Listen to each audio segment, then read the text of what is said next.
नमस्कार. Study with शीतलमध्ये आपल्या सर्वांचं स्वागत आहे. आपण जर चॅनलवर नवीन असाल तर चॅनेलला सबस्क्राईब करा, लाईक करा आणि आवडल्यास शेअर करा.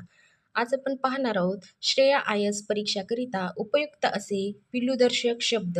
वर्ग आहे दुसरी आणि किती 2 गुणांसाठी हे प्रश्न विचारण्यात येते. तर सर्वप्रथम आहे कुत्र्याचे पिल्लू, पक्ष्याचे पिल्लू, मांजराचे पिल्लू, हत्तीचे पिल्लू. बघा चारीसाठी पिल्लू वापरण्यात येते. कुत्र्याचे काय पिल्लू असते, पक्ष्याचे पिल्लू, मांजराचे पिल्लू, हत्तीचे पिल्लू, घोड्याचे शिंगरू, गाढवाचे पण शिंगरूच असते, मेंढूचे कोकरू, मेंढीचे काय असते कोकरू असते, हरणाचे पाडस, माणसाचे बाळ किंवा लेकरो. त्यानंतर सिंहाचा छावा असतो, सिंहाचा काय असतो छावा, वाघाचा बच्चा किंवा बछडा असतो, वाघाचा काय असतो बच्चा किंवा बछडा.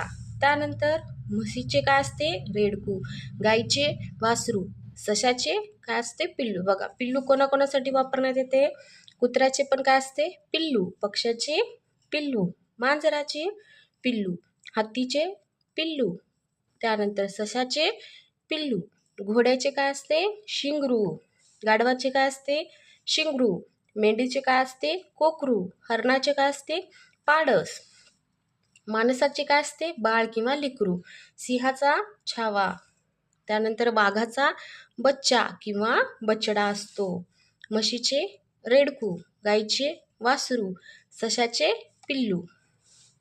या प्रकारे पिल्लूदर्शक शब्द आपल्याला परीक्षात विचारण्यात येते. फक्त 2 गुणांसाठी हा प्रश्न असतो.